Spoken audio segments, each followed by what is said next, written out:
വെറും 2 സിനിമകളിലൂടെ മലയാളി പ്രേക്ഷകരുടെ ഇഷ്ടതാരമായി മാറിയ നടിയാണ് അഖില ശശിധരൻ. നർത്തകി കൂടിയായ താരം കാര്യസ്ഥൻ എന്ന ചിത്രത്തിലൂടെയാണ് സിനിമയിൽ അരങ്ങേറ്റം കുറിച്ചത്. പിന്നാലെ പൃഥ്വിരാജ് ചിത്രം തേജാഫായി ആൻഡ് ഫാമിലിയിലും നായികയായി. ടെലിവിഷൻ ഷോയിൽ അവതാരകയുമായിരുന്ന താരത്തെ പിന്നീട് സിനിമകളിലൊന്നും കണ്ടില്ല. സമൂഹ മാധ്യമങ്ങളിലും സജീവമല്ലായിരുന്ന താരം എവിടെയെന്ന ചോദ്യം ആരാധകർ വ്യാപകമായി പങ്കുവെക്കാൻ തുടങ്ങി. ഒടുവിൽ മലയാളികളുടെ ആ ചോദ്യത്തിന് മറുപടിയായി എത്തിയിരിക്കുകയാണ് അഖില.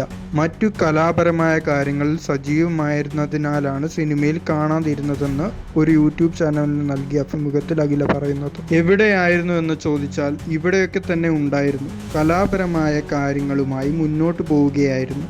സോഷ്യൽ മീഡിയയിൽ വന്നതോടുകൂടി എന്തൊക്കെയാണ് ചെയ്യുന്നതെന്ന് ഇപ്പോൾ ആളുകൾ അറിയാമെന്ന് തോന്നുന്നു. സമൂഹ മാധ്യമങ്ങളിൽ ഉണ്ടെങ്കിലേ ജീവിച്ചിരിപ്പുള്ളൂ എന്ന് പറയുന്ന കാലഘട്ടത്തിൽ ജീവിക്കുന്നത് കാരണമായിരിക്കാം അവയിൽ സജീവമല്ലെങ്കിൽ എവിടെ പോയി എന്നെ അന്വേഷിക്കുന്നത് ചോദ്യത്തോട് അഖില പ്രതികരിച്ചത്. സിനിമകൾ എന്തുകൊണ്ടോ ചെയ്തില്ല എന്നതിന് പല കാര്യങ്ങളുണ്ട്. ഒരുപാട് കാര്യങ്ങൾ ഒത്തുവന്നാൽ സംഭവിക്കുന്നതാണ് സിനിമ കഴിഞ്ഞിട്ട് ഞാൻ സജീവമായിരുന്നു. ഒരുപാട് ഷോകളിലെല്ലാം പങ്കെടുത്തിരുന്നു. അത് കഴിഞ്ഞ് 5.5 വർഷത്തോളം മുംബൈയിലായിരുന്നു. കലാപരമായ എൻ്റെ ജീവിതം തുടർന്നുകൊണ്ടേയിരുന്നു. അടിസ്ഥാനപരമായി ഭരതനാട്യം നർത്തകിയായിരുന്നിട്ടും കൂടി കഥക് അഭ്യസിച്ചു.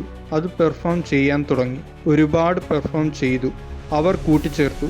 എന്തുകൊണ്ട് വിവാഹിതയായില്ല എന്ന ചോദ്യത്തിനും അവർ മറുപടി നൽകി. ഒത്തുവന്നില്ല, അതുകൊണ്ടായിരിക്കുമല്ലോ കല്യാണം കഴിക്കാതിരുന്നത്. അക്കാര്യത്തിൽ നിർബന്ധമുണ്ടോ എന്ന് ചോദിച്ചാൽ അതുമില്ല. എന്തെങ്കിലും ഒരു ശൂന്യത നികത്താനാണോ വിവാഹമെന്ന് ചോദിച്ചാൽ അങ്ങനെ ഒരു തോന്നലില്ല.